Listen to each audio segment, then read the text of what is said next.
Hello and welcome to the Just Another Castle podcast. I'm your host Matt, and with me this week, I was gonna say with me this week is Eli because that's how I usually start, but not this week. He's busy right now. But with me this week is Mike. I'm Tiny Eli. I'm number one now, so I'd like to thank all the people, Matt, Clay, and that's it. And Unoclay, who I'm assuming did that Tiny Eli impression. I'm just Tiny Eli. Hi, everybody. Oh my gosh. I was busting on him after the podcast last week for the listeners, where I was like, dude, you got to get the mic fixed, but you should keep the broken one or whatever, so that occasionally, like, when you're mad about something, you could just totally rant and turn into Tiny Eli or something, so, special effects, And if you haven't noticed, I've taken the featuring Unoclay thing off the title of the podcast, and that's because I'm officially kicking you off the podcast. Yes! No need for this scrub. Get wrecked. No, I just kind of kept it because I like to organize things like, oh, this is the guest this week, but you're on so much, it's like pointless. Yeah. It's like, oh, featuring Unoclay for the last like 20 episodes. I liked it. It made me feel like a famous rapper. That I was like, I know. oh, yeah, what up, kids? I'm here to drop another hot track on your asses. Oops, I shouldn't say asses. I should say butts. Whatever. We have a mic on this podcast. I'm pretty sure we've gotten the word. I wouldn't be a very cool rapper if I said butts anyway, so, Yeah. All right, so I guess we'll go on to what we've been playing and try to wrap it up quickly. I've just been playing Yoshi's Woolly World on and off again, just beating levels and getting all the flowers and yarn. I'm not getting the rest of the crap. We already went over that last week. But the secret levels are actually pretty cool and hard. So basically, if you collect all of the flowers in each level of a world, you unlock a secret harder level, basically like Donkey Kong Tropical Freeze. And it's significantly harder, and the big deal with this is if you take not if you take one hit, but if you die, then you have to start all the way from the beginning. Oh, jeez. See, like old games. Yeah, basically. But it's crazy. I haven't unlocked any of the secret worlds yet, because it seems like they'll put one flower in a really hidden place, like in each level. So I'm missing like literally one world or whatever. I'm missing one flower in each world that I've completed. So I got to go back and really, really try harder on that to check this stuff out. Yeah, the best guess is if there's an open space in between two platforms, like just jump in between and you'll find it. Yeah, I've been fluttering everywhere. I've got literally every flower except for one on worlds 1 and 2. So I figured it's something like that. I gotta sit down and work on it. I keep forgetting about it, that you told me about those secret levels. So yeah, but the second world, the secret level for that, since I haven't beaten the third world yet, it gets kind of hard and pretty interesting. So when the first yarn ball, you can get the level. You basically have to flutter over a spike pit. So if you get hit by that just trying to get the yarn, it's like, oh crap, I got to restart it from there. So that kind of blows. It's early in the level, so that's not too hard. But the second part of the level, to not even just to get the yarn, but just to get through that second part of the level, you have to basically push this one spiky creature that jumps up and down across a bunch of pits, and the only way you can do it is if you turn on a switch, and you only have a certain amount of time, and you can't just keep pressing the switch because only this enemy can access it when you push him into it. So it gets kind of hard because you'll only have so much time to get him over this thing, and you'll have to wait till he jumps. In one part you have to get him on like this platform that can fall if you stand on it too much. But there's only like 2 spaces, so if you don't properly push him, then he'll be in the middle, and you can't like push him because you have to push him while he's in the air. So it can get pretty tough. But those levels are really cool, so I'm kind of excited to see what the next ones are. But that pretty much wraps it up for me. Mike, what have you been up to? I was going to ask you one question about Yoshi's, because I don't need to talk about that too, since I've been playing as well. Have you gotten to level 3-5 yet? And I won't spoil it if you haven't. Ooh, it's I don't know. There's a special mechanic that comes up that's kind of unique. I think Mike played Yoshi's. Is it the one where you grab onto the cloud egg things? Yeah, the cloud eggs. Yeah, that's really neat because I just got to that, and all of a sudden it's a kind of a cool new mechanic that I thought wow, you could really open up some different ideas in the game if you could do things like this, like make your own platforms. For the listeners, basically, if you are curious what we're talking about, it's that you suddenly you pick up these birds instead of eggs, and when you throw the birds, they make cloud trails behind them, and you can walk on the cloud trails. So you can suddenly it changes the mechanics of the game because you can make platforms in the air, that dissipate after a few seconds, and you can kind of make ramps and run around in the sky and stuff. So it's kind of cool. I really enjoyed it. I just got to that level earlier today, in fact. Yeah, that's cool. All right, so Mike, what have you been up to? Hold on, let me get this. Besides eating popcorn and watching Family Guy. Alright, so you guys called me on my Sunday, but let's see. I've been playing some Melee, so I've been getting back on that flow.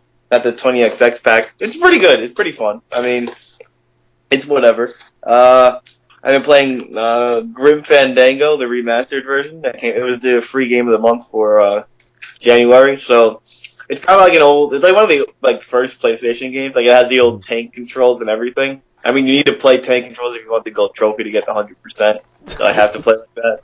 But yeah, it's not that bad. I mean, I've never really played like this kind of game. It reminds me of more like old style PC. Like what's this? Point and click adventure games. Yeah, kind of like that. But yeah, that's been pretty good. And I started League of Legends finally. I was like, I'm gonna play this game and see what all the hype's about.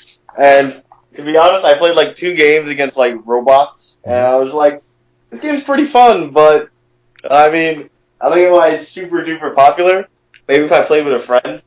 But I mean, I'm glad to try some new stuff. I beat Freedom Planet, so that was pretty cool. Then I looked on the research for the second game, which is supposed to be completely different. So that's about it. I don't think I played that much this week. That's cool. I was tuned into your channel the other night, Mike. I was watching you on Twitch. You had some buddies over playing some Smash 4 when I tuned in, I think. Oh, yeah, we're at Phil's house. It was mad. Like his thing, I don't know what was wrong with his computer, so my bad for the inequality. But thank you for watching. But you were going to say something before I cut you off, so sorry. I was just wondering, what handle do you use other than Troy Fullbuster when you're playing? Because sometimes I can't tell which character you are for people that might watch you on Twitch. Oh, well, usually when I play on Twitch, like if I'm not playing at Phil's house, I write Kakarot when I'm at Phil's house. Kakarot? Like Kakarot or Goku, from Dragon Ball Z. That's like Goku's regular name. But, what? I don't know Dragon Ball, my man, so that's all. Oh, it's okay. It's all good. Just call him, as an insult, just call him Cockrat. Cockrat? Cockrot. What? That's our Oh my swear. gosh. That's our swear sound effect. I got a sound effect. So, yeah, I mean, the tournament, I also just use Troy Fullbuster, but, I mean, sometimes I usually just fit SSJ2_Troy, because you can't write that whole thing, or I'll fit in, I'll write, Code Geass, or something dumb, Gotcha. Sweet. Thank you for watching, though, for real. Nice. Even though that was a bad stream, so I apologize. Yeah. It worked out. Your Troy Fullbuster Twitch stream for the listeners at home. If you want to see some dudes that really throw down some Smash on the regular, these are the guys to watch. If you're not just waiting for tournaments to watch and stuff like that, so they're awesome. I love watching you guys. You're just like 5 levels above me by any kind of possible metric. So it's awesome to watch. I'm just like, good God, these guys are ridiculous. It's fun stuff. Yeah, so, that guy Phil, the one with Roshi, he told me everything because he's really smart about the game. So he's like, oh yeah, this is that. So he's one of those that's why he's Roshi. You know what I mean? We got better than him, but at the same time, it's freaking. We learned all our shit from him.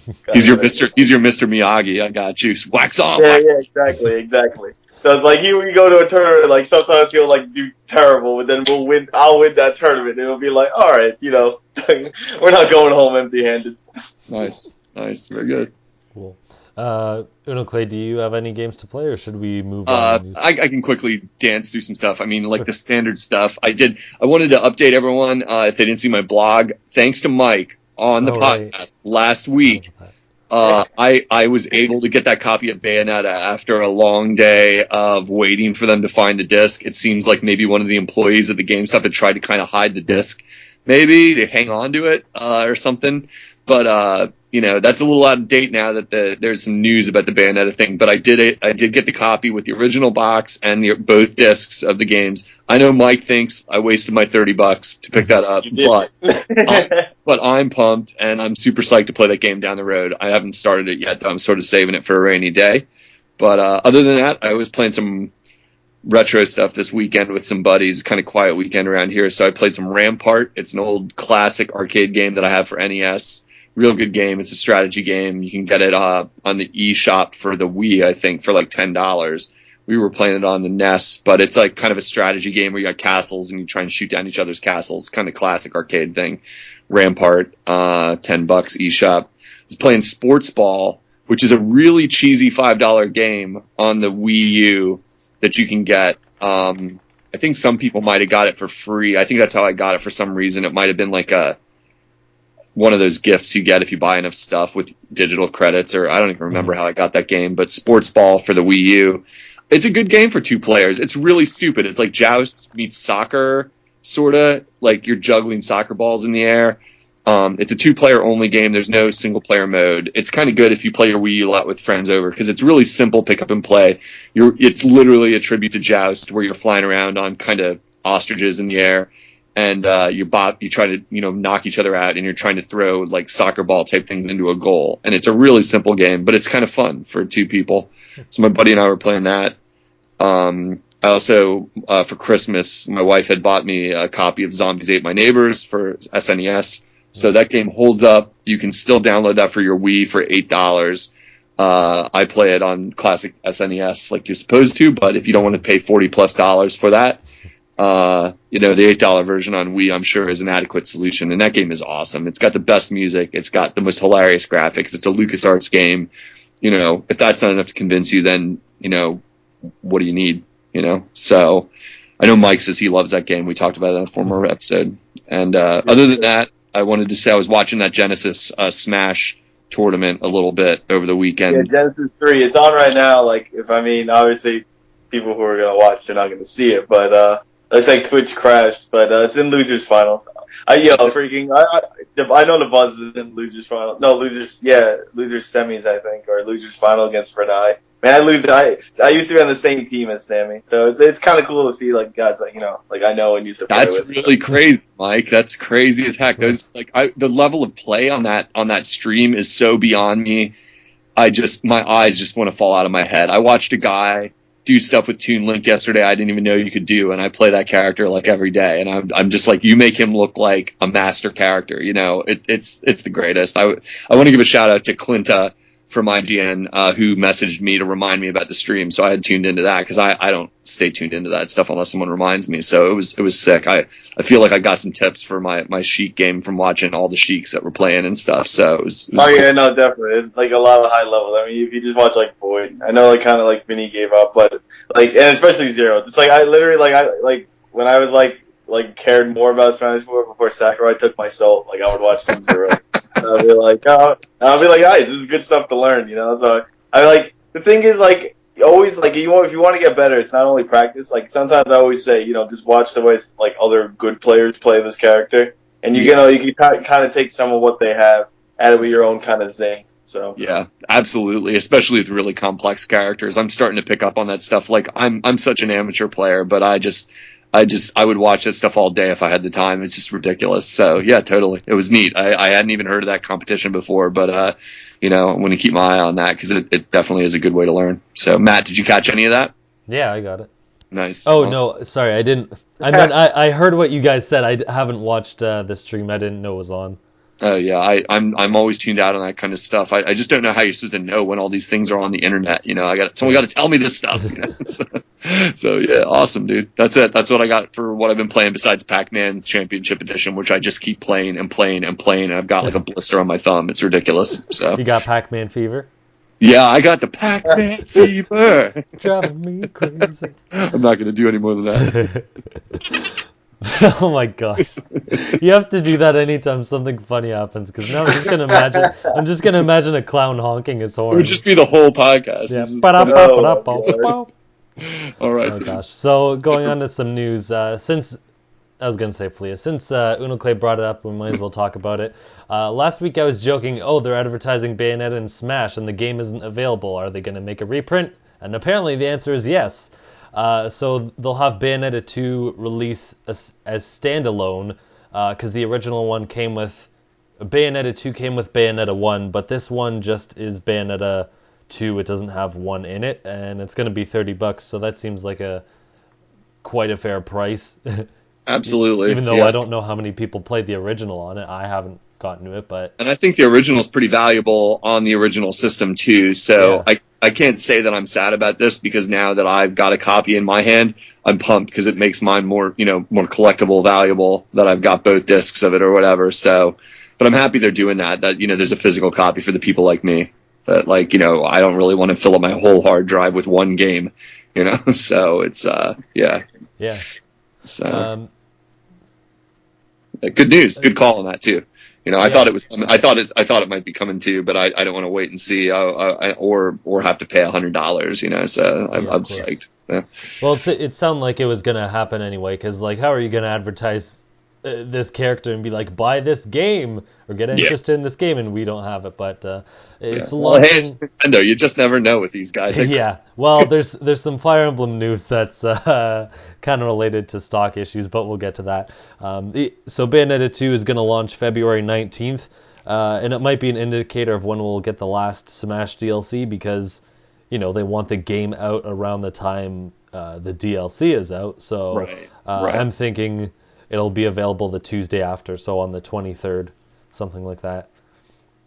But moving on, Nintendo. So the Shovel Knight amiibo, people were excited not just because the fact it's Shovel Knight, but that you could scan the Shovel Knight amiibo while it's in box, so you wouldn't have to take it out if you're a crazy collector. And apparently Nintendo approved that, which I think is kind of weird, because you would think it's some sort of risk, like, oh, if someone can scan it, they can buy it, take it home, scan it, get what content they need, and then just return it. But I think they've realized nobody is doing that. That is the opposite of the problem they're having. Yeah, because no one's actually using it. They're just like, oh, I want it for the toy. So I mean, I did see at one GameStop near me. I've only seen it at one, but they do sell used amiibo without the cases, specifically the commons, or I saw the Splatoon ones. So maybe some people did it with the Splatoon ones. They took it home, got the levels, and took it back. But I haven't seen that a lot. I think that GameStop must be an anomaly, because I haven't seen that anywhere else. I'm thinking they just must decided on their own they're going to rebag. They just put them in plastic bags, literally, and sell them. They're just here you go. It's all right, I guess. That's how I bought my Splatoon amiibo. I didn't care. I was like, whatever, it looks fine. So, Yeah. So some other things that came out this week, Splatoon and Mario Maker have passed 1 million copies in North America, so that's kind of nuts. Metroid Zero Mission is coming to the Wii U Virtual Console. The next round of Shovel Knight DLC is basically going to be the last chunk of their Kickstarter stuff, so their gender swap mode, the battle mode, King Knight, and they're actually going to do Spectre Knight. They were kind of on the fence about it before, because he's really big, and they figured he would pass through a lot of the platforms and some other things they were worried about, but apparently they're going for it. Wow. When is that coming? Do you have any idea? Not a clue. They said they just barely started the campaign. It's just early in development, so... Okay, so not anytime soon, because I didn't really know all that other stuff coming yet. I thought maybe it was done, but I wasn't sure, so that's awesome. No, I think Plague Knight came out September or October or something. That sounds right, something around there. So, yeah, and they just said this was recently that they just started their early campaign, so... battle mode and gender swap I would assume, are easy enough. What is that? Do you know what battle mode is? I don't even know about this. Can you elaborate? Yeah, so as far as I remember, you can play any of the boss knights and play in this battle mode where you kill each other, kind of like Smash Bros. Or something like that. Oh, wow. 2 players or against the computer, like a boss rush mode? No, multiplayer. Wow, cool. That sounds cool. Yeah. Yes. Awesome. I'm psyched. I love Shovel Knight so much. Mike, did you play Shovel Knight yet? Good grief. This is an ongoing segment of the show. Now it's time for, did Mike play Shovel Knight yet? Nope. Plague Walk, Moving on. Plague Walk a melee at least. Come on. Good grief, man. Good grief. It's Yeah, gonna get. I have Xenoblade Chronicles X waiting unwrapped right by my feet, Ah, man. You know who what other game, cares? you know what other game I bought that I haven't touched? What was the game that came out for the Wii? But it came out for the Wii U, but it got packaged with a Wii disc. Sky Oh, Soldier or Rodea something. the Sky Soldier, yeah. Yeah, that's it. Huh, I didn't even know you bought that. Yeah, I literally have had it, and it's not even out of the Amazon yellow casing next to my bed. I Oh my go, gosh. I should get to that. That's all I think about. Alright, so going through some of the rest of the stuff quickly. Mario Maker is getting a pigeon costume, and it seemed... So the timeline is kind of weird. At first, people are like, oh, what the heck? Mario Maker is getting some stupid pigeon costume. We want Daisy. This is ridiculous. And then, because people have been asking for a Daisy costume forever, apparently.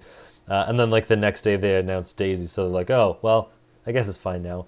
But the pigeon thing seems kind of weird. But apparently in Japan, they made a comic book, or not a, well, whatever, a comic strip online on the Super Mario Maker website. And they just recently translated it into English.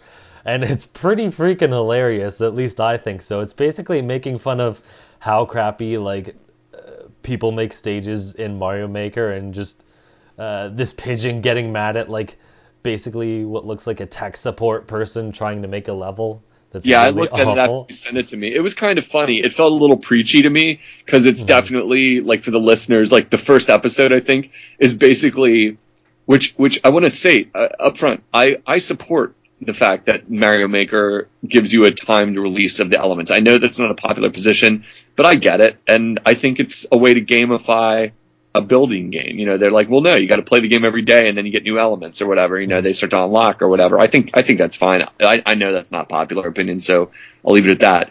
But that's what the first issue or whatever the comic strip basically is Nintendo being a little paternalistic and being like, it's a lot better if you learn to use a few elements before you learn to use all of them. So, you know, deal with it. Yeah. I was laughing at it for the wrong reason, I think, when I was reading it. Well, I think the problem was people will be like, oh, there's 50 elements. I'm going to put all of these elements randomly into a level and cram it like a Bowser on a Goomba on a Koopa on, like...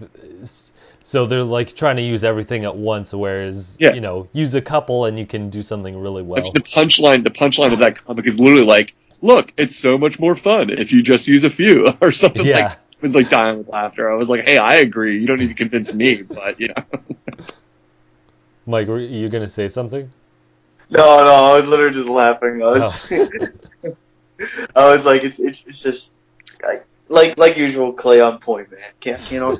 It's so fun. It's so funny though the way Nintendo spends resources on doing this stuff, and I'm like, what are you doing? Like, this is like months ago. This is months ago. I don't think anyone's really aware of this because it's just somewhere like on the website. Right. I only heard of it because of this costume being released. Right, and I only heard of it because of you. Like, that's the craziest thing. You know me. I'm not the guy who sits here and complains about Nintendo. I'm actually like, I feel like a lot of times more of the fluffer, the fanboy, like defending whatever they do. But I gotta say, like, that website that I mentioned on the cast a few months ago or a couple episodes ago, where they have on the Mario Maker website, everyone out there listening, go to the Mario Maker website on Nintendo.com or whatever. Just Google Mario Maker Nintendo. It's probably the first thing that comes up. And they have, like, recommended levels that they featured. And they are some of the best levels I've ever played. But I have never, ever heard about that website, you know, and they probably recommended about 15, 20 levels that they're literally hilarious. Like the other day, I posted a screenshot in my Miiverse feed of the Duck Hunt level I played that they featured that was just like really hilariously designed, and I was dying with laughter. And I don't know, they like that with the cartoon. They go to all the work to make it, and then they, I guess, hide it for you to find. Maybe it's like a game to them. They're like, yeah, you can play our website like it's a game and search for things. I don't know. You know? Yeah, I hear you. I would have never seen that comic in a million years if you hadn't told me about it. All right, so moving on. So back to stock issues. Apparently GameStop is canceling people's pre-orders for Fire Emblem Fates Special Edition if you made a pre-order after November 18th, which I don't know if it was announced then or whatever, but it's basically a problem on both ends, GameStop and their constant glitching system. because that apparently hasn't been fixed yet after so many problems. So are they canceling them on purpose, or it's an error? Is what you're saying? So what happened was they took a bunch of pre-orders. Their systems were supposed to say that, oh, we have no more copies for you to pre-order this. We only are able to pre-order, this many units. But that didn't work, and they were able to take more pre-orders than they actually have stock for. So then they're like, well, we have X amount of units that people can pre-order, and we have 10 times or whatever many times pre-orders. We can't fulfill them all, so we're going to have to cancel them beyond a certain date. What's crazy about that is, to me, as someone who respects the Fire Emblem series and gets why it's fun but doesn't play it, I'm a little surprised to hear that they have enough pre-orders to outsell their allotment, because I don't think as Fire Emblem as a top tier selling game. Well, maybe I'm wrong. So I think for me, I saw it as a problem on both ends. One, GameStop, obviously, because they're glitching problem. I don't know how many pre-orders went through, but usually, big AAA games and whatnot, you don't really hear of, oh man, they ran out of pre-orders. They always have enough available. It's, the company's main game they're selling. It's not some niche thing. But after the sales of Fire Emblem Awakening, you'd think Nintendo would have maybe made a few more units, expecting they would have be just successful. I can't imagine this game's going to be hard to get. It just sounds like the pre-order situation's weird, so that's interesting. Because it wouldn't shock me. It wouldn't shock me if someone said to me, "Oh, the Twilight Princess with the Amiibo, they ran out, or they did this whole mess with." You know what I mean? Because that's going to be everybody under the sun's going to want that for some reason, or a lot of people anyway. It makes more sense. It's Zelda, but with Fire Emblem, that's weird, but interesting, huh? Well, who knows how many units they have to sell through pre-order, right? If you have 50 units like that, it's not really surprising if you sell out. Yeah, maybe it's it all depends on the amount. Maybe it's like Devil's Third. They got 400 copies or something. Oh no, what are we going to do? Fire Emblem's more popular than Devil's Third? What's going on here? Yeah, I'm not sure how it works. I think they might have a certain amount of units you can pre-order, and then they have separate in-store stock. I think that's how it usually works. So that people can't just pre-order all of them, and then it's oh, we have nothing to sell on day one. Yeah, that sounds likely. So interesting. Do you guys play Fire Emblem? Matt, you play Fire? I will never play that mainstream bullshit ass crappy tactical RPG that people have always played Awakening, think it's good, and never play any other series or game in that series. So you like it, kinda? Yeah, I played the Game Boy Advance original one. That's the one I played too. It was cool. I liked it. It's not my kind of game. Yeah, I did, but I just hate everybody who likes Awakening and thinks they love Fire Emblem so much, and it's the best game ever, and it's not. I played the one you got on 3DS for the Ambassador program. I don't know how I ended up playing it for 10 hours, and I'm I don't really care about this anymore. It didn't really feel like I needed strategy to win. I think it was the Sacred Stones. I think some people said that one is one of the easier ones, or I'm supposed to put it on the harder mode as well. But it's if I have to artificially turn on a harder difficulty for it to be somewhat challenging, it's then you clearly didn't do it well. Well, I mean, it's probably just what you're saying there. I mean, that game. I think that series is known for having a wide-ranging variety or a difficulty curve that you have to select. But maybe you were on the too easy version. I can't really say, since I like you guys only played that one. But I got pretty far into that one, and it did get hard enough that I wasn't able to pass a level. It was some kind of castle siege, and I was just getting run over, and maybe I just had lost some of my good characters or something like that. But I liked it. I think the series is really interesting, but I don't care about narrative enough to play RPGs or tactical RPGs, apparently, because it's just all this talking. It's just good God, Yeah, you just kind of skip through it. I'm I don't care. Yeah, and then it's just and then really the core of the game becomes boring if you're not into that stuff, because it's the same thing again and again. You're okay, now I'm on a map, and now here comes some baddies, and that's it. But hey, I think the series is really cool. I'm glad it's so popular for people. I'm glad they have 25 characters in Smash Brothers for them too, right? Thank God. Yeah, me too. Wait, no, I'm not. Hey, it's great. It's great because like now Cloud's in it, and my friend that mains Ike, and he's not like a real good player, but when he plays Ike, he's decent. But now I got Cloud, and I can like answer him sword to sword and just like whoop on him. I'm like, yeah, stay over there, stay over there. I got this Cloud guy over here, so Nice. it's great. So All right, so I mentioned this before, but it's now official. Splatoon is getting its last weapon on January 15th, so it's probably not going to get any more content after that because it did get 2 levels. I think it was this month or in December, so I don't see it getting much else. So the content is going to end this month, but I'm sure the game will be going. I don't know how long the community will go for, but it'll probably keep going for a good while. it's got legs, man. Like Yeah, I mean, for sure. all right, RIP free content. I mean, because they really showed that they get it. I think with this is what we can say now. How many months has this been? This is insane. It's been like 6 months because they launched in August or something like that. They really answered to people. I mean, you can still say, hey, it stinks. The game was a little thin when it launched, whatever. That's one complaint, and I can say that's valid. I didn't feel that way, but I get it that people felt that way. But holy crap, did they ever answer those people? They just gave us so many maps and so many guns. It's crazy. It's crazy. Like I got bored of the game before they stopped giving us free stuff. I'm not bored of it. I can say that. I'm not as devoted to it as I once was. And you know, it's like there's still new stuff coming. I'm like, oh my god, there's maps I've barely played on there now. So it's good for Nintendo on that. You know, if they keep this kind of thing up for future games, it's gonna.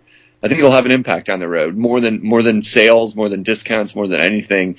Getting that kind of good rep where it's like, hey, you buy a game that's $50 from us, there's gonna be content for this thing for a while, and you're not gonna be asked to spend a ton more money. Maybe for characters for Smash Brothers, sure, but on the other hand, we got this Splatoon game over here where we're giving it to you free. You know, it's good for them. It's good PR. So. So Star Fox Zero might get delayed once again, according to a French retailer. It showed it was delayed from April to July, so a couple more months.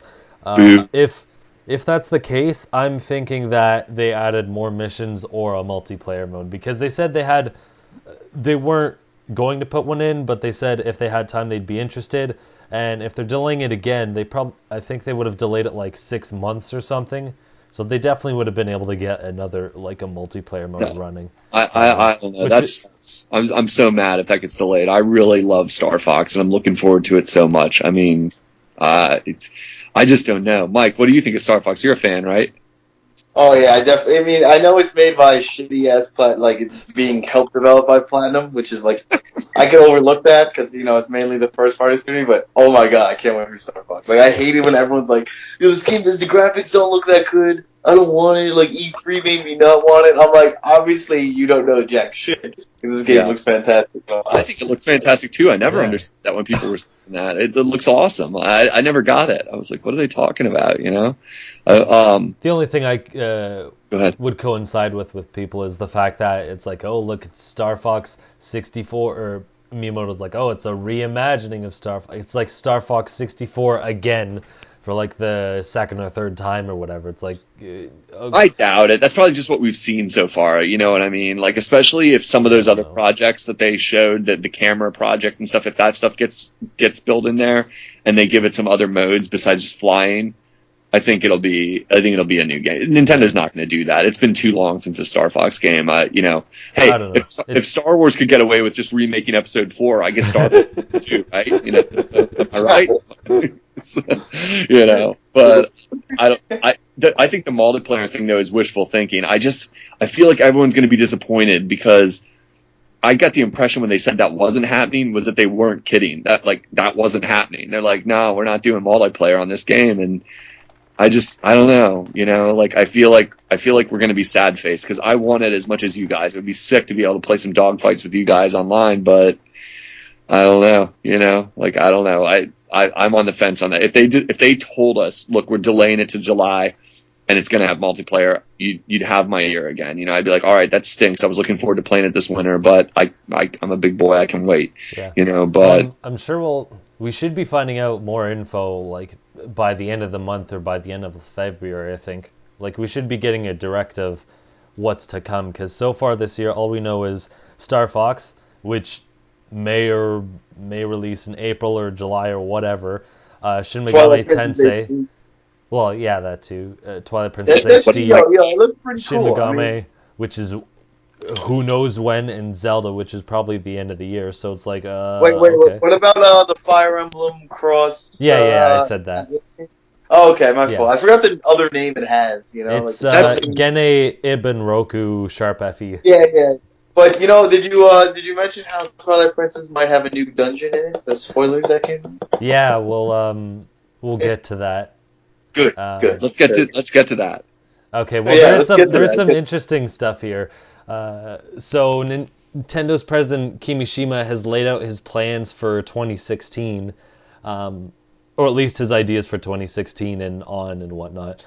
So I guess this year he wants to surprise fans with new ideas and not just build on old ones, which, it depends, I guess, on their definition, but that sounds interesting.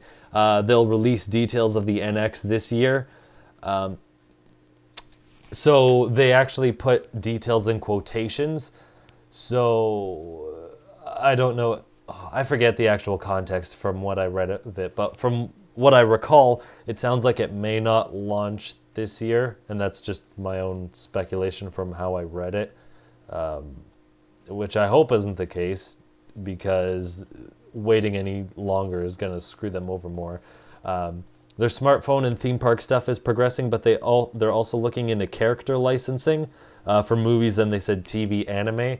So for movies, it's definitely Wreck-It Ralph 2, because the guy said, the director for that movie said they wanted Mario in the second one if they had one, and now that it's greenlit, they're probably going to do that. As far as anime or cartoon shows or whatever, I'm not really sure if they're going to make their own thing or just license them out into some other cartoon, like, let's say, Robot Chicken, when they did the skit for E3, or maybe they will bring back their own show, because they had like an F-Zero show and a Kirby show, and obviously Pokemon, Mario, Zelda.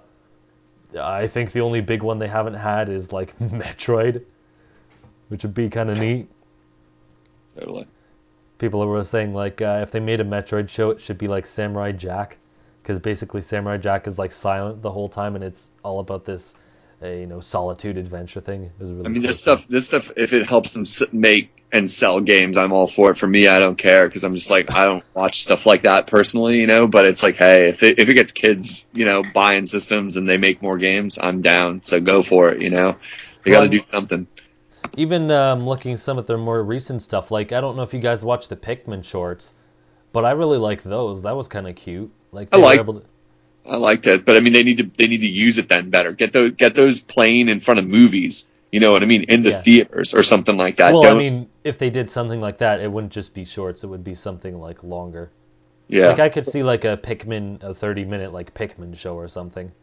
Yeah, I was meaning more like those shorts. I mean, those short little things. They were great. They were like movie trailer, like cartoon type things. You know what I mean? Like show it, and I don't know, get it in front of people that don't already own a 3DS. You know what I mean? Like, because for me, it's like, well, that's neat, but I don't care. You're like the only person I ever heard of buying them, and I'm like, how much money did Miyamoto spend to make those? I got wonder. And then they're like, I don't know how you would see that unless you bought it in the eShop, or whatever. So, but hey. I'm sure someone ripped it online, but I was like, it's a couple of bucks, and I want to show that like I would actually want to see something like this. So, but even like the Kid Icarus shorts that they had for the 3DS game, I thought those were really cool. Like, that could be its own show for sure. I don't think I saw those, so I can't comment on that. I didn't know about that. I think it was like I saw them after I beat the game. I was like, oh, there were shorts like promoting the thing. It was it was cool. It was in some random 3DS app, so it was kind of hidden away. But they're online and they're really cool. Well, Clay, I love all those cartoons with Kid Icarus, so I'm into it. I'll have to look it up, because like I love the buried Easter egg Kid Icarus stuff in Smash Brothers and all that stuff, and I loved Uprising. I adore Uprising, so I'll have to look that up. So cool. It definitely just playing the game, it definitely lends itself well to like its own universe, and the characters are just great. Like the dialogue in Kid Icarus was a lot of fun, so I'd definitely be willing to revisit that world. I was gonna say, Clay, it's made by. Remember when they did that Pit versus Link kind of animation thing? That's where that came from. Yeah, totally. Yeah, awesome. The same studio did that. I mean, the best thing about all that stuff is the way, like, that it gave Kid Icarus, like Pit, I should say, it gave Pit a personality. Because, you know, I must have played through original Icarus 20 times when I was a kid. Not a joke. Like 20 times, because it was just like Metroid, that you could get better endings. And that one was score based, so you had to get a bigger and bigger score, and it, like, you would keep continuing. You just did the game again and again and again. And I swear to God, I must have done it 10 to 20 times, and I never saw the best ending when I was a kid, no matter how many times I went through it and racked up score on the original NES Icarus. And then they took it, and Uprising gave him a character. I mean, he didn't have one before, you know, and so I'll have to look that stuff up, because I think every time he talks, every time you do the Easter egg, the kneel and pray thing in Smash Brothers, where you can make the characters talk to each other and all that stuff during the battle, like, that stuff cracks me up no end. I wish we get a sequel to Uprising, but I think I mentioned that last week. I'd pay a lot of money for an Uprising 2 or something like that, but doubt it's happening anytime soon. Yeah, if we can get one or the other, that'd be cool. So yeah, let's, I guess, move on to Twilight Princess stuff. So they showed off in Famitsu. There were a couple of scans showing off some different tweaks that they did. So they removed a couple of Tears of Light, which is what you have to collect when you're in the Wolf Link form, just to make, I guess, the game less tedious. They increased the rupee size, so instead of 1,000, you can hold 2,000, which kind of fixes the magic armor quest if you bother getting that, because it's kind of useless anyway. And hero mode is unlocked from the beginning, so you can choose it if you want to start it off. Rather than having to play through the whole game, you can just start off with it. But it also says you can switch in the middle of the game if you want. What is hero mode? I've never played Twilight, but I'm gonna when this comes out. So what's hero mode? It's just enemies do double damage. Oh, cool. Awesome. I'll probably try and play it that way then, because Zelda games are way too easy usually. Yeah, nice. Yeah. Awesome. But yeah, I thought it was weird because they're like, yeah, you can switch anytime during the game now. Usually I thought it was just like you choose this or you choose the other, but maybe they're doing that thing where, like, you could switch. Well, no, if they're saying you could do both, I'm just trying to think how that would work. Like, you could just turn it up or down depending, I guess. Yeah. I mean, you know, all right. It's not. It's feasible. Like, it's not anything crazy. It's just enemy damage times 2, but usually they're probably basically saying there's no special ending for beating it on hero mode. It's like it doesn't matter, you know. It's just like whatever. It's not going to be like you get a different. It's like the real ending is hero mode or something like that. So nothing like that. Yeah, I hate when games do that. Like, they'll just be like, "Look, did you not see the green exclamation point if you beat it in hard mode versus normal?" I'm like, oh, okay. That's like the whole reward. Congratulations. Yeah, totally. Yeah, it's like, oh, it says congratulations rather than good job. Oh. Nice. And you know Nintendo's done that a lot. And I'm like, why did I do this? Yep. Oh, gosh. I think they did. Oh, they did that with New Super Mario Brothers 2, where if you got like 1,000,000 coins, you just got like a dialogue box. Yeah, I heard about that. That's why I didn't care. I got the 1,000,000 coins. Oh my gosh! I remember the video I put up too, and I'm just like, oh, that's it. It's like, I think they changed the menu or something like that. I can't remember. Oh my god, that is infuriating to the max. Like that's so crazy. I mean, I feel like it's like a joke to them almost. It's like funny to them to like troll you by like, you did the hardest thing ever. Congratulations. The end. Like, I don't know, man. That is cool, dude. See you later. That is cool, dude. Yeah, that's it. And then you're like, but what? I mean, come on, like, you know, the first time I beat Ocarina of Time as a kid, I thought I did it wrong, because like I was like, I rebooted the game and like nothing was going on, and I'm like, but Ganon's still alive, and Link gave back the Ocarina. Did I get the bad ending? Did I not like do anything right? Like, I was so upset. Then I'm like, yeah. That's how it ends. Yep, that's how it ends sometimes. It's great. The actual news for Twilight Princess is the Amiibo functionality. So if you tap a Zelda-themed Amiibo, you get stupid, useless things like health or free arrows, which is pointless.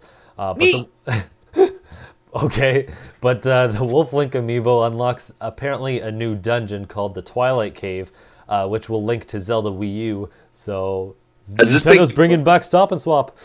Has this been confirmed that there's another dungeon, or I thought it was just a rumor at this point? Like, so it's basically on an Amazon. I don't remember if it's Amazon, but it's on like a retailer listing. And usually that pretty much means it's going to be in because they have enough information. Like they basically have like a spreadsheet of what they have to write on the product site. That's really going to make some people mad. I think it's cool, but I'm buying it with the amiibo, you know. Yeah. So I, Well, you know, Mike, thing- what's your take on that? Okay. I mean, I heard another thing too with like the amiibo gives like health or something. I'm not too sure or whatever. Yeah. Like kind of like I don't know. Like I heard it. I don't want it to be like easy, like freaking what's that game that just came out for the 3DS? It's not Triforce Heroes. Oh, Link Between Worlds kind of thing. Like their hero mode, I found hearts in a bush, and I'm like, this is not right. But I think it's pretty cool. Like, I was like, that was not hero mode. It's like the opposite. But no, I think it's pretty cool that if they're gonna add this dungeon and it comes through. And I mean, the amiibo looks awesome, and freaking GameStop's also giving away a soundtrack with it, which is kind of cool. I didn't know that. What the heck? Yeah, it just I got gotta announced. get my news. That's why I'm on this podcast. I learned the news. I wrote it Yeah, down let at me some just- point. Yo, Matt, you take it away. Just tell us all about that black CD that says Twilight Princess soundtrack. So. Whatever. You're probably honestly better off getting the Symphony of the Goddess CD because I think they have a Twilight Princess medley on there and it's actually orchestrated, whereas this soundtrack probably is just the ripped game songs. Like Hey, not but actually it's free. orchestrated, but yeah, but so are the videos on YouTube of it. Yeah, like that kind of stuff. I don't turn it down because you know why? Because those Smash CDs, the Smash commemorative soundtrack CDs, Mhm. I put them on my iPod and I sold them on eBay and I got $20, and so that's Oh like my a gosh. discount on the game. So it's like, hey, give me these freebies. I'll just sell them. I don't care. You know, like for real. I'm not being cynical. I really appreciate it. It's like getting a discount on the game. You know, I don't care. I don't need a CD laying around my house. Like, I have so many game soundtracks I just don't get because I just pre-order the game. I'm like, I know I'm buying this game, so I might as well just get the pre-order while I'm at it. Yeah, And I just go, Like, I never sell them. That's actually a good idea. I should start doing that. It's like a discount. It's like a built-in discount. Just flip it. You can keep it, or you can get rid of it to the person who's like the ultimate collector, and they're happy. You're happy. Everyone wins. You know. But so as far as this random dungeon you get, some people are getting all pissy and saying, "Oh, amiibo lock content and whatnot," and I kind of hear their concerns, but I don't really think it's anything to worry about because even though they call it a dungeon, it's labeled as the Twilight Cave, and caves are pretty small. And to be honest, based off of other amiibo content, I'm expecting this quote-unquote dungeon to just be like a room full of enemies, and then you get like a MacGuffin item at the end that says you can connect this to Zelda U, and I'm pretty much sure you can beat it in under like 30 minutes. It's not going to be a several-hour dungeon like a main thing, because it's going to cost them too much money and not be worth it anyway. So That's a really good point. The other option I had thought of, because I hear you, because some of the people I've talked to from the IGN groups are not the most psyched about the idea of locked content either. But one thought I had was they could split the difference and make this dungeon be unlockable in the game, but make some really kind of like, I don't know, challenging fetch quests to open it or something, that would be like just kind of like more difficult and not super fun, but like maybe you have to find 20 items in the game. Who knows? You know what I mean? They could make it unlockable via other means. There's no rule that would say, oh, the only way to open this thing would be with the amiibo. The amiibo is just like the way that most people are going to do it, and it's like, hey, someone figures out in a year, oh, the reason you collect these 20 shards that are laying around all over the friggin' map, it's, oh, guess what, now you get in this tiny little cave, sweet. yeah, that's possible. I mean, Pokken tournament is doing that where if you pre-order like from the first run of the game, you get an amiibo card for Shadow Mewtwo, which means you can unlock him as a playable character instantly, but you can still unlock him in the game. So exactly, that would be the solution for them. They got to do stuff like that. I'm guessing the reason they shy away from that is because if they have a reason to unlock it in the game, what's the reason for actually buying it, right? They should make it really annoying. I was gonna ask before we keep going. Did Wind Waker AD it added new dungeons or No. No. Okay. But They wanted to do it because I remember it's supposed to have like, there's all these uncut stuff. They fixed stuff that was annoying, but they didn't add like whole areas or anything like that. No. Well, the reason Anuma said he didn't add anything was because most of the unused stuff got used up later, or ended up being reused in later games, so it kind of would be redundant. Yeah. But yeah, that makes sense. That's like I'm reading a couple books about Nintendo or have read them, and that's that's well documented that they recycle ideas or move them to new projects if they are running out of ideas. So that makes sense. Yeah, it happens all the time in game development. Unoclay, I know you have to go. I don't know. I'm hanging out until my buddy gets here, so I might have to drop off any second to the listeners. I'm going to be playing some Smash with a friend of mine that we've been trying to get together for a little while, but I can wrap up here since you're giving me the cue because he will be here any minute. So thanks for having me, guys, and what is it that you say? Leave gaming to Nintendo. Stealing mine. All right, guys. See you later. Thanks a lot for having me. All right, see ya. Peace. All right, Now it's that down to the two best podcasts. All right, now that scrub's out of the way. Some of this other stuff I think you'll be interested in. I'm not sure. I think I got the stuff Unoclay is interested kind of out of the way. So the producer of, have you played the Theatrhythm games? I have no idea what that is, so I'm gonna go with no. The Final Fantasy Theatrhythm. It's a music game. I thought it was always pronounced Theatrum or some dumb, I don't know. something dumb. I don't know if there's an actual pronunciation. I just say Theatrhythm like theater rhythm. I don't know. Who knows? It's in Final Fantasy. They got screwed up titles anyway. Yeah. They're doing a what do you call it? A Dragon Quest one, right, for the 30th anniversary. Yeah, I think I'm not sure if that launched already in Japan. Or not yet. I know it's definitely being made. I don't know if it's going to get localized or not, but the producer of the game said he wants to make more. So my thought was, what would you want to see them tackle next? It sounds like it's only going to be Square Enix things. Yeah. But I mean, if Nintendo ever did their own version of it, like with all their like best hits, like Smash has like all Nintendo's best songs. Yeah. That would be forever, but it would be really cool though. That would be something that would be like, let me take my time upon it, do everything and all that. Yeah. But, I don't know. I wanted to play. I don't mind those rhythm games. I played Persona 4 Dancing. I played DJ Hero and Guitar Hero and stuff. So to me that doesn't matter. But I don't think there's any specific series anymore that would be good. You could do Mario series all by itself because you can include Paper Mario and the Game Boy. I don't even mean Nintendo specifically. I mean it could be Final Fantasy or whatever. Or I would totally do with Sonic, because besides the fact that Sonic 3 and Knuckles has the best soundtrack, I like a lot of their modern songs as well. Mm-hmm. And then they redid them all for Generations, that violin kind of style and all that. So that would be pretty awesome. And then I think obviously they did Final Fantasy, but if you have to keep it in that orchestrated kind of style, it would be cool for people who didn't go to the symphony, whatever, for the Zelda one. They actually just use those songs and just put them into their own theatrum or theater drama. Yeah, that'd be awesome to have those. I think I was looking at Square Enix's franchises and what they've made themselves and what franchises they've owned because they've bought a couple of studios. But I think the most likely candidates are either Kingdom Hearts, which I'm surprised you didn't bring up. I don't want to sound too mainstream, you know what I'm saying? I was thinking Kingdom Hearts, Chrono Trigger, or maybe even Bravely Default. Ooh, that won't be bad, especially with the sequel coming out. Yeah. But I don't know if that has a big enough fan base kind of thing. That's why I also look at it.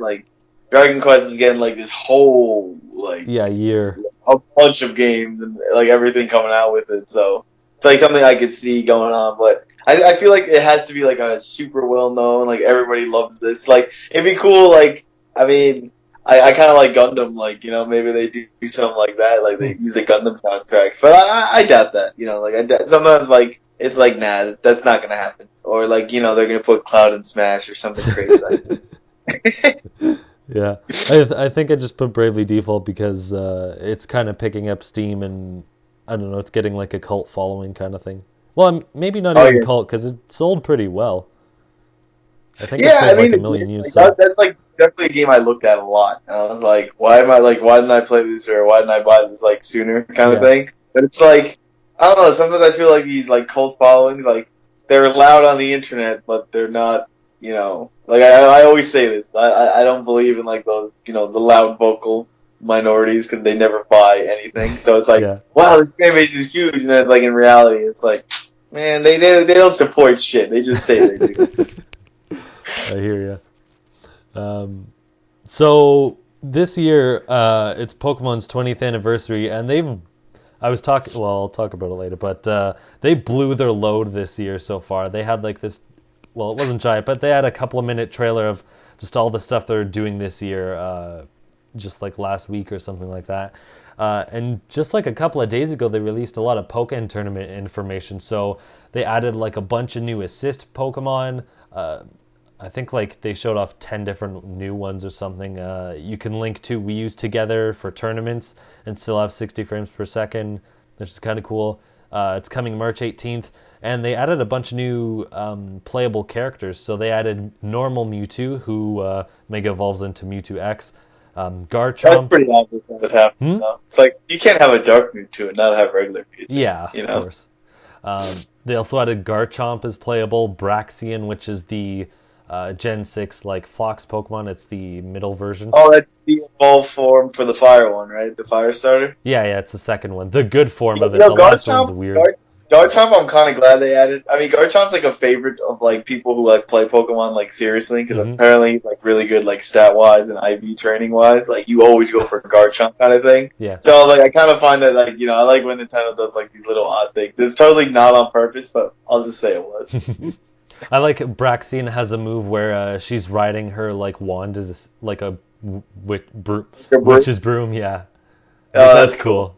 And the last one that they added recently, which is off the wall, is Chandelure, the Chandelier Pokemon. Oh god, dude, that was like the worst. I was like, who's gonna get announced next? I was like, obviously Jackie Chan and and I mean, yeah, Jackie Chan and Bruce Lee. Yeah. Yeah, and I was like, wait, where's Bruce Lee and Jackie Chan? And they're like, no, you wanted this Chandelier, Michael. Next is the ice cream cone Pokemon. I'm like, oh, Nintendo. Oh man, I think it's kind of cool because it shows that they're not like we're gonna be super hardcore. It's only fighting Pokemon, blah blah blah. It's like no, we're gonna have some fun with this. We're gonna have some range of different characters. Its trailer or whatever is supposed to be released next week, so it'll be interesting how this thing actually like fights. Who knows? It's gonna be gonna like be hilarious. I bet it's gonna be awkward and hell. And then we're gonna say like, oh, look how dumb this Pokemon is, and then some guys are gonna be like, let's check the tier list, and he's gonna be like number one. It's like, man, you could beat Dragonite, and you could beat everybody else. Like, oh wait, Dragonite's not a fightable character, right? 'Cause I'm gonna cry again. Wait, what? Like, how do you not? They gotta put Dragonite from the Pokemon first movie with the satchel. Well, I was just gonna say somewhat sad news. He's not playable, but he's an assist Pokemon. Nintendo.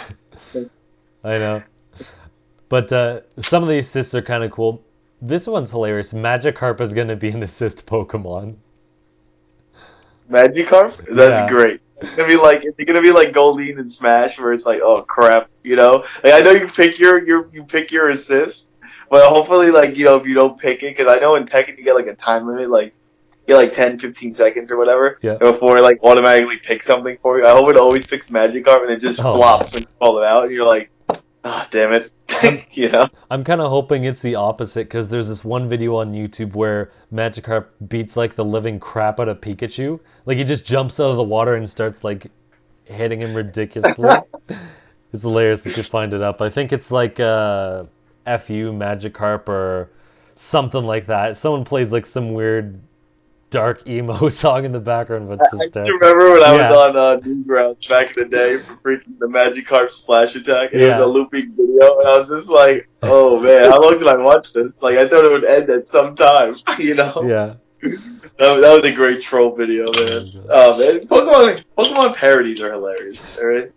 But enough on that. I'm surprised they actually haven't. Like, I know that we're getting a remix of the original games, but it's like I'm surprised they weren't like kind of teasing like a Wii U Pokemon game that's not Pokken Fighter. Like Pokken Tournament's been out, you know what I mean? Yeah. Like you would think they would be like cooking up a 3D kind of game. Yeah, I guess they realize at this point there's no point. They might as well just put it on NX if they had something, because the Wii was kind of dead. Yeah, I was speaking of the remakes. I've kind of thought over the last couple of hours, like, I think I might get Pokemon Yellow, because I never got to play it in the day. And rather than play one and then probably not want to be interested in playing the same thing over, I might pick up Pokemon Yellow. That's probably, it used to be my favorite game before Soul Silver and Heart Gold, because, like, it was just so unique and it followed the show. That's what makes Pokemon Yellow cool. Like, you can get all the Pokemon, and you can get, it's the only, like, game you could actually get every starter in, and they do it exactly wow. like the anime. Like, That's yeah, awesome. it's really cool. Like, Team Rocket is actually Jesse and James. Yeah, that's why I want to play it, because I never got to see that kind of perspective of the game. Oh yeah, no, definitely. Like, I'm actually picking up the special 3DS that's coming with it. I'm nice. I'm just excited. Nice. One last assist Pokemon I wanted to bring up that I think is cool is Farfetch'd is going to be an assist. Farfetch'd. Oh, that's good. Okay, Yeah. Farfetch'd. He's cool. I like that. I like that. Yeah. Farfetch'd was always the most like weirdest, unique Pokemon. Because it's like, oh, okay. Well, does it evolve? No. Oh, well, it can do cut and it can do fly. So yeah. For HM, it's like, yeah, but I mean, he's got a stick and like eyebrows, and he's just far-fetched, man. Like, I remember getting him in a lot of Pokemon trading card packs. I'm like, I think far-fetched, man. Nobody knows who you are, alright? Farfetch'd is the hipster Pokemon. No one knows he's him. the original hipster Pokemon. Everyone's like, yo, man, Psyduck, and there's other birds like Pidgeotto and stuff, and I'm like, bro, you forgetting about the best bird, Far-Fetched, alright? And a celery stick of death. So there's not too much news left. So we were talking about free-to-play Amiibo game last week, and it was actually just revealed this week through a Japanese video that it's basically just going to be a reskinned version of Mario vs. Donkey Kong. Oh yeah, I was reading about that. That seems like a good idea, except that Mario vs. Donkey Kong wasn't boring and stupid. Exactly. So basically, the only real difference is that, there's a couple of differences. So it's only for Japan so far, and like the rumor, you have to buy an Amiibo to download it, or it'll just be free later on. So that'll probably just be the point for the rest of the world. But each Amiibo gets 5 stages. And there's 10 Amiibo supported, so if you have 10 Amiibo, or of the specific Mario series Amiibo, then you could potentially get 50 stages, which is a fair chunk, especially when it's free. Well, free in quotations, you have to buy characters to play them. But each character has like their own special ability, like Mario can wall jump, and Peach can float, and Toad can crouch, and like Bowser Jr. can go over spikes and whatnot, so I mean, there's a little bit of variety there, but yeah, it's nothing to write home about, unfortunately. Yeah, I mean, the uniqueness of it is like, I think like you can't use the Amiibos from the box, so whoever has like all of them when they're open, it's kind of a cool game for them. Yeah. I don't know if it's a game that'll be like, oh man, I want to buy an Amiibo for this. Like, I think people buy more Amiibos for just they want the Amiibo more than like, oh, it's useful for this game. It's more like I haven't bought, like, I only buy the Amiibos I want. Like, I think the last one I bought was, like, Falco, It's like, oh, Falco's cool, so I want Falco. But it's not like, man, I need that villager Amiibo. Like, no. Like, this is not going to make me go, shit, dude, if I only had a villager, so I could use his balloon to get over this stuff. Like, it's one of those things where it's like, you use what you got. Like Mario Maker, in a sense. It's like, you just dump them all. You're like, okay, I got these guys. The rest of them, I can live without, or I'll just try to unlock. Yeah, I think rather than here's a game, we're going to get you interested in buying an Amiibo because you'll be interested in the game, it's more like, oh, you people with Amiibo, you can play this game and get a taste of it for free with one of your Amiibo, and then you might actually like it and buy another Amiibo to play the rest of the game, that kind of thing. Like, lure people in who already have them. Because I think that's what their plan is, to get more people who have Amiibo using them, and then this will kind of get them interested in maybe buying more. Oh yeah, I mean, if you have like a lot of the way I look at it is like the people who have a lot of them are going to go like for the finished collection, and then like people who have like, I'd say the middle ground, this may be that game to try to give them the nudge, like, oh, you should totally do it. But like for me, I don't like, I have like all the main Nintendo characters, like I have Mario, Luigi, like Link, You know, like I don't have Bowser, like my brother does, but I have like Pikachu, Fox, Samus, and I mean, like I said, I have Falco and Ganon, and I have also Captain Falcon. It's like, oh, that sounds like a lot, but it's like it's only like 10. Yeah. You know, like it's not really that much. It's like all those guys. Like the reason why the way I bought, the way I got them, or like a few of them I won, but it's like the way I got them, I was like, all right, this Link amiibo is gonna be useful for when freaking the next Zelda game comes out, you know, or like this Mario amiibo already works for every damn Nintendo game. Yeah. So that's the way I've looked at it. So Fox and Falco they're definitely gonna do something for Star Fox Wii U. So we'll see we'll see what goes on. Yeah. It'll probably be something lame anyway. It'll be like, look, you could drive Falco's ship. I'm like, there's no difference in the R one. They're made by the same company. All right, they're like, nope. Falco's wing has a bluer tip. Yeah, Okay, exactly. okay. I see how it is. And this time when he says he prefers the air, he's actually gonna be in the air. Yeah. He's gonna be like, instead of saying the crappy Star Fox 64 3D remake when he goes, "Hey genius," he'll go back to his N64 roots and say, "Hey Einstein, I'm on your side." And I'll be like, "But how do they even know about Einstein? All right, like, what dimension told them about it?" Their TV shows are actually with humans on it. And our That's TV gonna shows are with the foxes on it. It's not Oh, it's you not know- a television show, it's a portal. Oh man, yo! Fun fact: did you know the Stairfax Adventures? That has a manga leading up to like the time between N64 and Stairfax Adventures, which is pretty cool. It's only like 60 pages, but it was like it was one of those things. It's like, oh look, there's Cat. Here's Falco, and Fox plays his Game Boy Color with Slippy. Seriously, it exists. Weird. Oh, It took me. are you saying Stairfax because of JonTron? Yes. Okay, because Yes, I didn't know that, so I had to look it up, and I'm like, this must be a thing. I don't know. What is Stairfax? You're like, I don't know this game. And you're like, oh, I know Stairfax. Stairfax. Well, I know you meant Star Fox, but I wasn't getting the joke. But it reminded me of something I saw on like Reddit or Imgur or whatever, where someone's like, Car Fox reminds me of like Star Fox's like brother that wasn't as successful, so he sold used cars. Yeah, that's probably what happened. It's like those terrible commercials where it's like, oh look, here's this guy's lost twin, and the Chris Paul Cliff Paul. It's like that's the same actor guy. Don't worry about it. He didn't go to the NBA. He's a car insurance salesman.